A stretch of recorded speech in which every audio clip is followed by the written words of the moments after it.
Hey guys, and welcome to the Crypto Zone Show, where you have myself, Jay. And you have myself, Big Man Cash out here, yeah.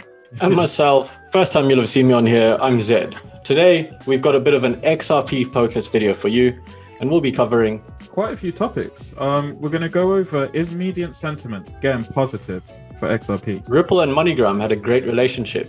So why the bumpy breakup? And victory for Ripple as court rejects Tetragon's appeal. And is Ripple now working with big tech?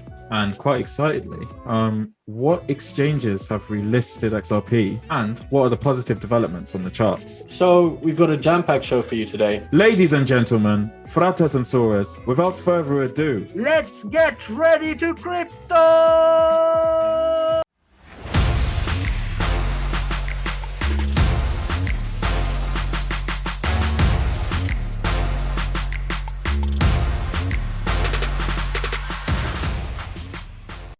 So yeah, guys, sentiment is starting to change. And, with financial media's powerhouse Forbes put out an article that was ridiculing the SEC because the SEC has made a lot of reckless actions.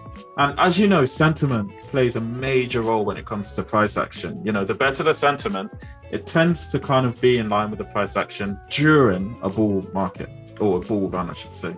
But the thing is, the timing of this SEC filing was one of the worst possible timings. It was during the holiday period. It was just before Christmas. There was actually some movement in XRP. Like we were seeing it go up, and everyone was getting excited. And it's like, is this it? Is this after the 3-year bear market? And then boom, the lawsuit hit, and we just decoupled. We completely decoupled from everyone, and it was quite painful. But what also makes it worse is the fact that because there's holidays and all of that, well, the sort of judicial system, it doesn't run, does it? Like the lawyers, the judges, all of that, they're not going to be working at the time. So we had to wait until after the new year to actually hear a response from Ripple, because any decent lawyer would have told you, well, you can't say anything in public yet. So the actual article goes on to say, the US Securities and Exchange Commission filed its multi-billion-dollar lawsuit against the blockchain technology company Ripple. The timing was doubly peculiar. And, it also goes on to say the case was also filed in the final hours of outgoing SEC Chairman Jay Clayton, and then dumped on a new administration.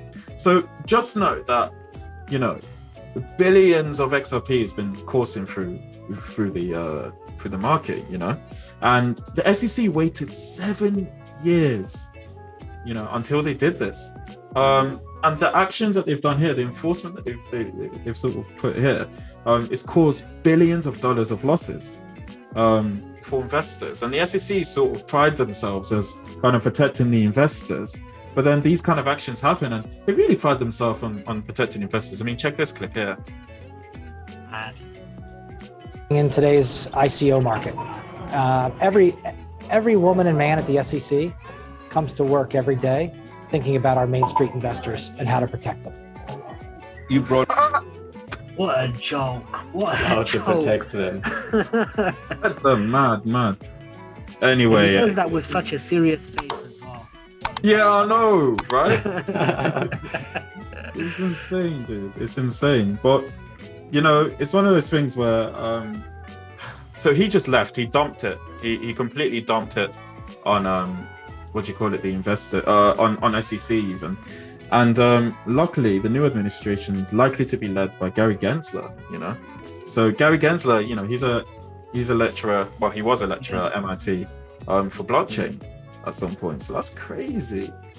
That isn't solely what he's done. That was one of the things that he did as a project on the side. And that's insane. So it's not wet behind the ears when it comes to the crypto space, And yeah. If you guys want to check out more about Gary Gensler, then we've got a video on that as well, so that should pop up any moment now. But anyway, the article goes on to say the SEC probably didn't expect the storm that Clayton's final act has kicked up, and here it has exposed inherent weakness in the decision to sue. So, as you guys may know, John Deaton, he's an attorney, and he's been very vocal on Twitter at the moment.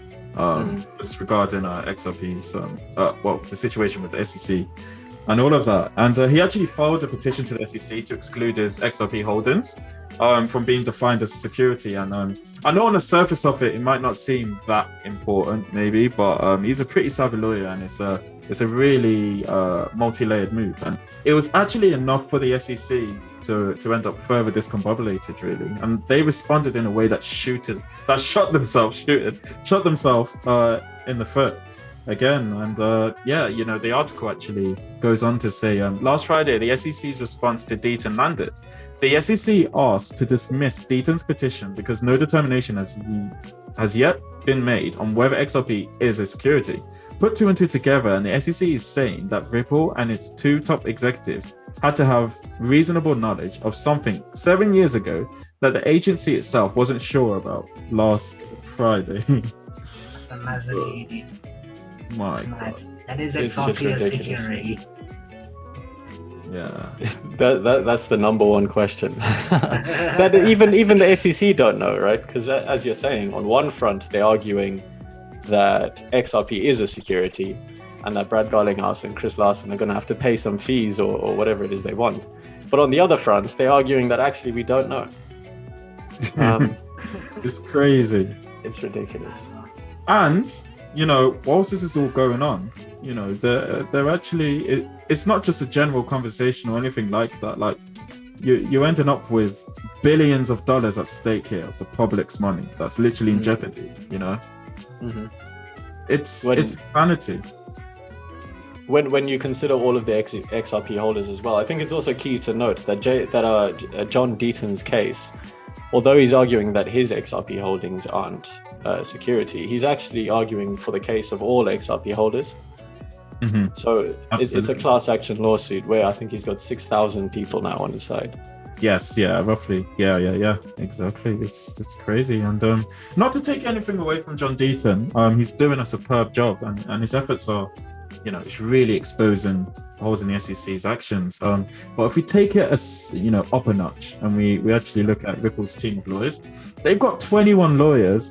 And of these lawyers, one of them is actually Mary Jo White, and she's a former chair of the SEC. And anyways, so they know how to go about this. And this is what the article goes on to say. It says, Ripple filed a Freedom of Information Act request for internal SEC documents and communications that could show that while 7 years worth of high-profile developments were going on related to XRP, the agency's actions were as unclear and confusing. And guys, you got to realize this is a golden move. This allows Ripple's lawyers discovery of the SEC's communication and decision-making processes. And essentially, as to one of the screaming questions will be, well, what was your decision-making process when it came to Ethereum and Bitcoin when you guys deemed this non-security? And what responses did you guys give to exchanges when they were asking for clarification on XRP? So I don't think the SEC like this, and as you know, they responded in this fashion. So on March the 8th, the SEC seemed quite panicked, and it fired off a letter to the New York judge demanding she strike the fair notice defense from the Ripple case altogether, seeking an immediate hearing to decide on it. So they tried to deny that. And whilst this is all going on, yesterday, so the 14th of March, John Deaton actually filed a motion for intervention. This is key, isn't it? This is literally intervening in the SEC's lawsuit against Ripple and Chris Larsen and Brad Garlinghouse. And this intervention, I think what it essentially means is that the XRP community, all of the XRP holders, are going to be made essentially defendants in this case. What happened in the conference? What if that happens again, where the defendants get together and someone just screams XRP. XRP to the moon. Yeah. Might even have to jump on as one of the defendants. Why not? Anyway, but guys, we've got the full article in the description, so that's going to be in the description, and be sure to check that out if you want to go into detail. Okay, so this came out a couple weeks ago now. Moneygram announced that they were going to be suspending their agreement with Ripple and basically halting all trading over the RippleNet network. Now, this is after an almost 2-year-long partnership where, as you can see in the article, Ripple agreed to invest up to $50 million in MoneyGram as part of a 2-year-long relationship. Now, we don't know exactly how much was traded over the platform, but the article does go on to say that MoneyGram made over $12 million in just the first quarter of 2020 due to Ripple's market development fees. I'm sure MoneyGram had no complaints about this. But then a week after that, Ripple released a statement on the matter, and they say, together, Ripple and MoneyGram have made the decision to end our current partnership agreement. Together, we process billions of dollars through the RippleNet and on-demand liquidity ODL. Now, as I said earlier, they don't mention the exact amount here traded over their RippleNet, but $1 billion is a lot of money, whichever way you look at it. And so, on the surface of it, it sounds like it was a pretty successful relationship. Yeah. But Ripple then go on to say, we are both committed to revisiting our relationship in the future. Which is interesting because on its own doesn't sound like too much. But then we see that only 3 days later, on the 8th of March, Jefferies LLC, so this is a filing that Ripple made to the SEC, stating that Jefferies LLC, which is, I assume, their stockbroker or something similar, is authorized to sell over 8 million shares of common stock on behalf of the reporting person. And this is common stock in terms of MoneyGram. And as far as we know, this number, 8,195,000 shares, is the majority, if not all, of Ripple's MoneyGram stock. Yeah. So this raises a few questions. Was it just a test, this whole MoneyGram working with Ripple thing? Is Ripple retaliating by selling off all of their shares and almost dumping MoneyGram's price? It's an interesting development, I think. Definitely. And it's, if I go back to your first question, was it a test? I mean, MoneyGram's not a small company. They're one of the biggest money transfer companies, money remittance companies even around, And Ripple came in and suddenly their stock tripled. They started having new areas of revenue, not just from the development fees, but actually from the ODL activities as well. And, it was very successful. So for them to suddenly dump all of their stuff, it could be strategic. It could be quite strategic. It could be a situation where they're going to use this as potential losses. They're going to say these are losses to the judge, and it would be a good example. That could potentially be something that's going on there. So what? Just like ammo, more ammo to the lawsuit? You mean? More ammo to the lawsuit? Absolutely, more ammo to the lawsuit. But then, with you saying a test, well, then people are gonna sort of wonder, well, what's the main course? And the main course is gonna be like central banks, isn't it? Getting ready for the big liquidity, the real stuff. Yeah. So it's quite interesting. Yeah. So guys, the court has rejected Tetragon's claim. Go Ripple for the win, I guess. And for those who don't know, Tetragon is one of the biggest investors in XRP. So what happened? As you're all aware, in the past, SEC have filed a lawsuit against Ripple. And during that period, Tetragon took their chance and made an appeal against Ripple as well. So Mazzolini, but what exactly happened? What's the result of this? Ripple has scored another victory in its battle with Tetragon. The court had ruled Tetragon is not entitled to stock redemption from Ripple. The court has now also rejected the appeal altogether. So it's a slam dunk situation. It's a Mazza. It can only go up. That is just crazy. My ears. This is just it's mad.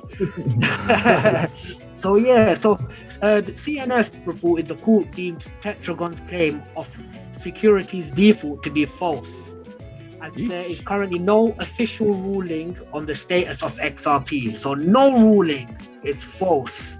That's embarrassing for Tetragon, they're putting out that lawsuit and everything, really pounding their chest, and then denied. And it's awkward because they're the investor. They're an investor, you're an investor of the company, and you just tried to sue them and you just got denied. Yeah, that's what I mean. What I did find funny also is over here. As Law 360 reports, the Chancery Court of Delaware has now also denied Tetragon's request for an appeal to the state Supreme Court.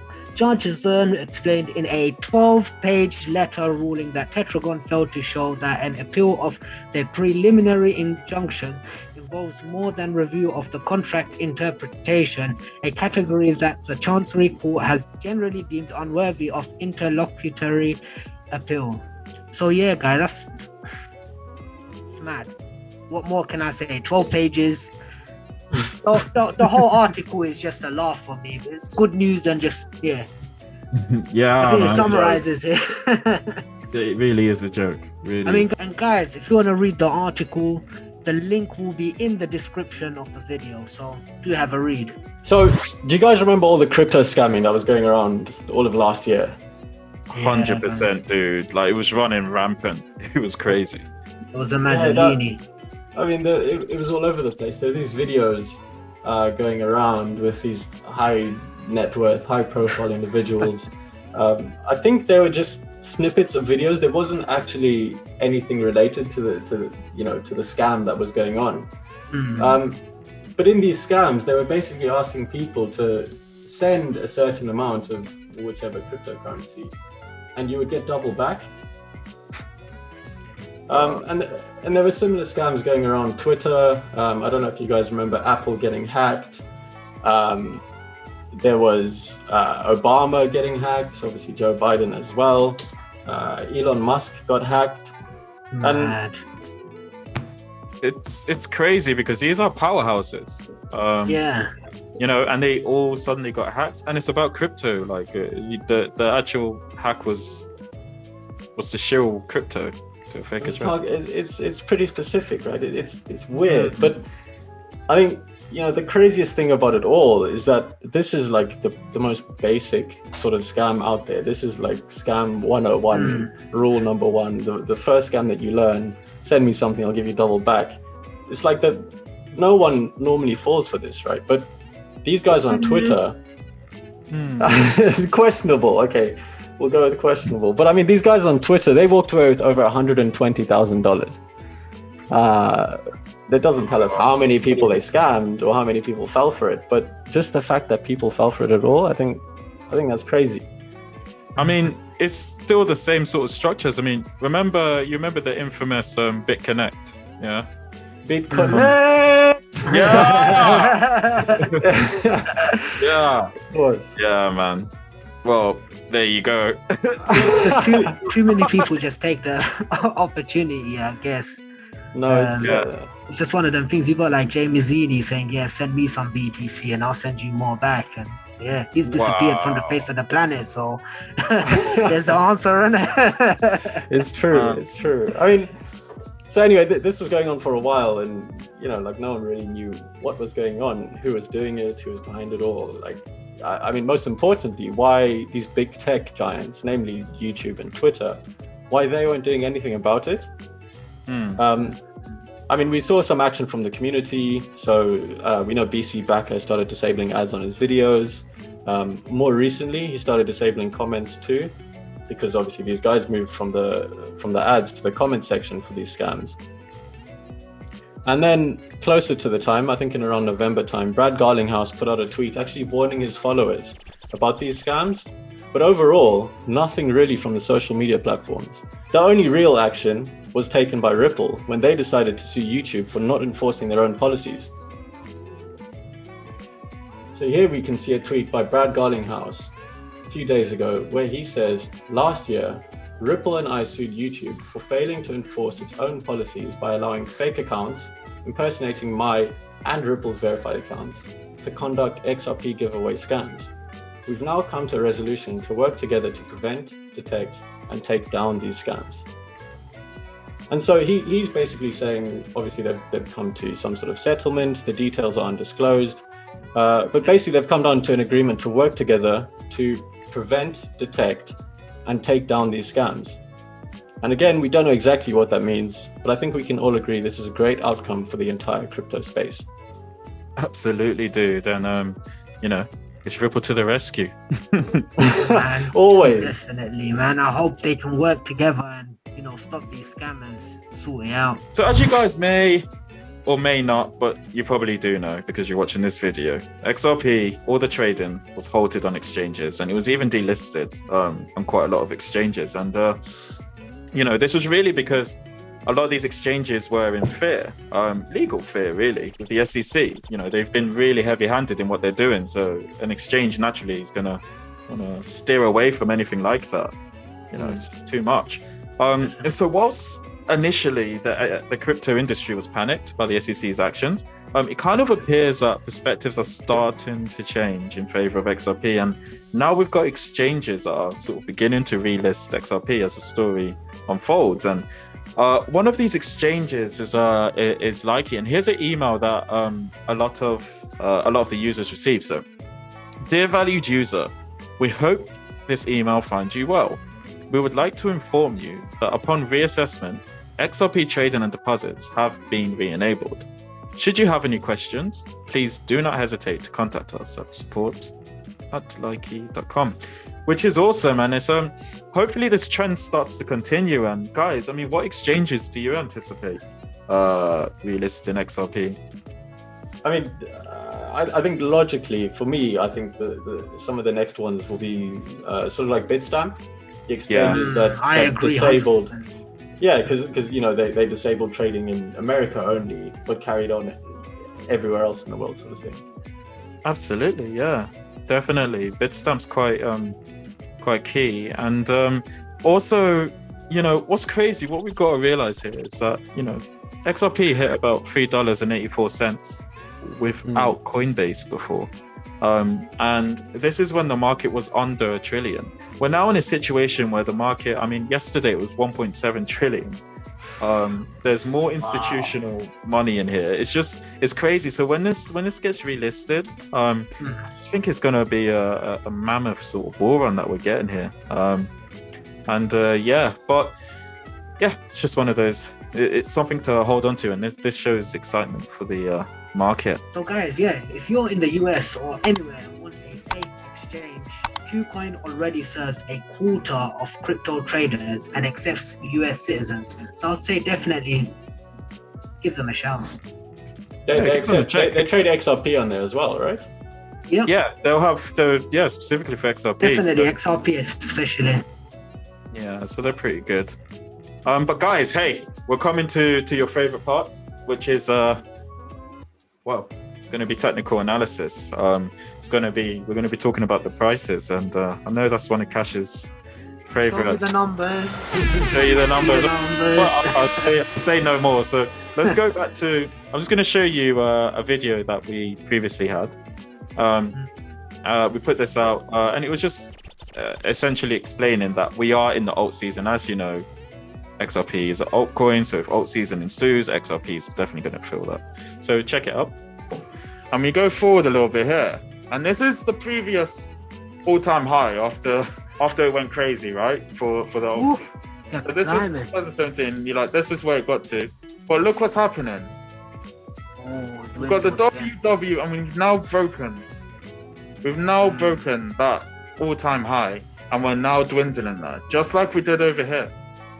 And it looks like for the next double, the next. Like, who knows what this the market cap could get to? You know, it could be insanity. So it's exciting times ahead, man.